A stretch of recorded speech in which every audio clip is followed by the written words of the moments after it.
Indian No More, Chapter 12, A Different Style of Cowboys and Indians. When we played Cowboys and Indians on the res, we made sure the Indians had guns and that they could win. One year, we waited most of the summer until the rains ended to sneak into Yamhill Field, part of the old man Jenkins' property. Jenkins was white and didn't like what he called savages on his land. So we always snuck in. We played right where the field met the tree line. Skipper and some of the older kids from school brought a bunch of lumber, nails, and hammers and started building a makeshift fort by the tree line. Cousin Harlan's boys, Leroy, Mark, and Chip, followed along with Pee Wee and me. "We want to play too," Leroy said. "Then make your own fort," Skipper said. We constructed lean-tos from branches on the forest floor. With everything built, we then divided into two groups. The Indians were the older kids, and the cowboys were us younger ones. Different sized sticks became horses, bows, and rifles. Skipper outlined the story. Indians were minding their own business when some cowboys came to take over. "You must leave," said Leroy, aiming his big stick rifle at the Indians. "Nope," said Skipper, "not gonna happen." And then the fighting began. "I shot you. You're dead." "No, I'm not. It was just a flesh wound." "Hey, watch your stick. It almost hit me in the eye."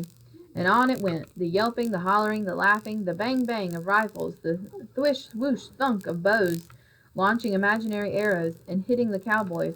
The horses ran around the forts and lean-tos. Finally, after everyone tired out, Skipper and his gang of Indians declared victory. Everyone jumped up and down, waving sticks in the air, yelling. Skipper suddenly raised his hand. We all stopped. "What?" Leroy asked. Skipper motioned to some trees nearby. One-Eyed Sam, Big Jim, and Pete were leaning against some nearby spruces. Pete, in his dark green flannel, pulled a cigarette from his lips and blew smoke in our direction. The others just stared. They were the wounded war heroes from World War II. One-Eyed Sam lost his eye over in Guam, fighting the Japanese.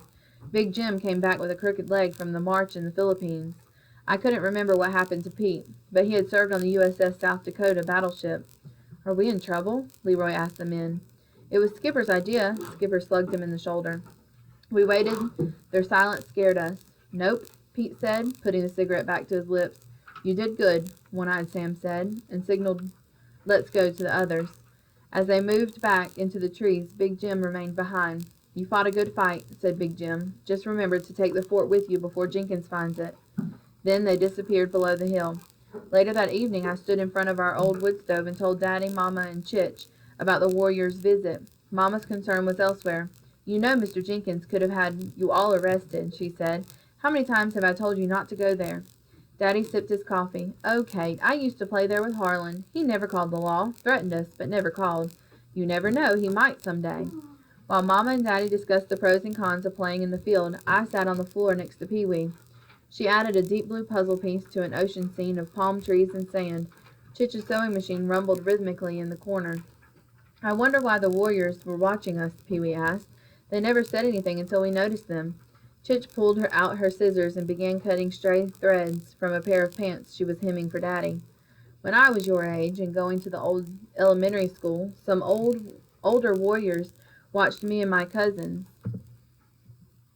making doll-sized villages near the school fence one day. We stole bits of fabric, thread, and some buttons from the teacher's sewing box. Then we built miniature plank houses out of tiny cedar sticks and made horses out of bunch grass. We brought our cattail dolls from home. When it was all set, we pretended the tiny village was alive. The women dried river eels on racks. The men rode horses and played a stick game.